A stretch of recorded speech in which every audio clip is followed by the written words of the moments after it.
Welcome to the Prep Beat. It's Thomas Lawrence. I'm TJ Holmes. It's the last week of the regular season. A couple league titles can be clinched tonight, with Enterprise gonna get the Eastern Athletic League title. You know, they travel to PV. CV hosts Anderson in a battle for the NAL. They could clinch the NAL title outright tonight with the win. We're gonna go there with the Falcons up there in Shasta Lake for our game of the week. Anderson at CV. You know, the Falcons have won 4 straight. They're just really on a roll right now, and like I said, they can clinch the NAL title and have the 2 seed with the win tonight. And CV looking for their first league title since 2005, and that's also their last section title, an undefeated run for them that year. And they get a big boost this week, not just on the field but emotionally, as Dylan Sendorf, an emotional leader on the team, a fullback, a guy who almost ran for 1,000 yards last year, comes back after breaking his fibula back in September in a non-league game against Orland. And for the Falcons, you know, he might have some limited playing time right away as he eases back into playing in important games, but, you know, throw him into that mix of Tony Penta, Connor Silveria, and Sawyer McDonald, that rushing attack, and what he will do for the hearts of those players on the sidelines, and it's going to be a huge addition to CV at the right time of year. Yeah, when Sindorf went down that week against Orland, the team rallied around him and beat Orland, the defending D2 champs, and I feel like CV's kind of used that as motivation for this whole season and rallied around his injury, making sure that he can come back this year and play again. And now he has that chance, and that's a big deal now that Cody Connor's out with the knee injury. They still have that senior leader, senior role model to come in and take over for the reins and really help this offense roll. And CV has this chance to win league against Anderson, a team that struggled again this year. They're winless in the NAL thus far, but Anderson last year kind of became a giant killer, so to speak. They went to Wairika, beat the Miners, kind of shocked the section, and you know they ended their playoff bid. It's going to be a tough task for them to do that in CV, but they get a legitimate chance at spoiler, and they have no tomorrow for the playoffs. So for them, they can leave it all on the field and hope that it can not ruin CV's playoff bid, but ruin their chance at an outright league title.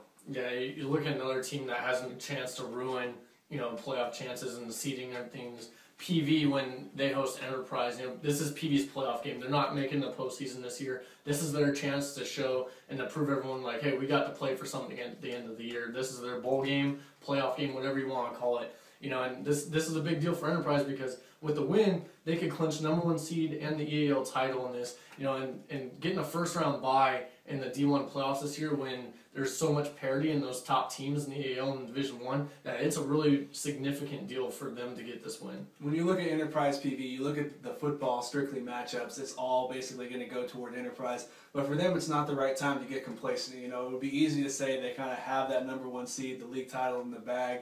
But PV, a team that can score a little bit, you know, if Enterprise's guys are locked in and focused, that PV defense is going to have a really hard time doing anything to stifle them. So, in my mind, if Enterprise is ready to go like they should be to earn that league title and to earn that #1 spot, they should get it pretty handily. Yeah, another game that has a lot of playoff implications is Red Bluff hosting Foothill. You know, this week, Red Bluff kind of shocked the section last week with that win over Paradise, you know, on their homecoming. That's a big win. Now they have another chance to kind of shake up the whole Division I playoff picture and seeding if they can pull off a win against Foothill tonight.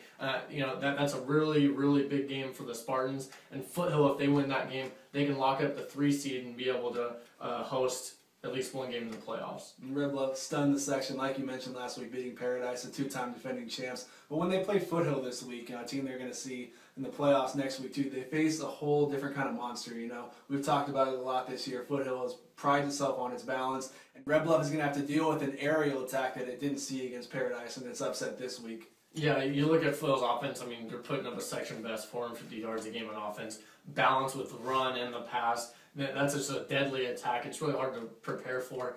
And Foothill's going against Red Bluff's 3-5 defense, which pretty much every defense in the EAL this year runs. And, you know, Foothill even runs it. They see it in practice. I just don't think Foothill's going to be surprised by any stunts, any blitzes that they're going to see. They're used to practicing against it, so they shouldn't have a problem going against it. Yeah.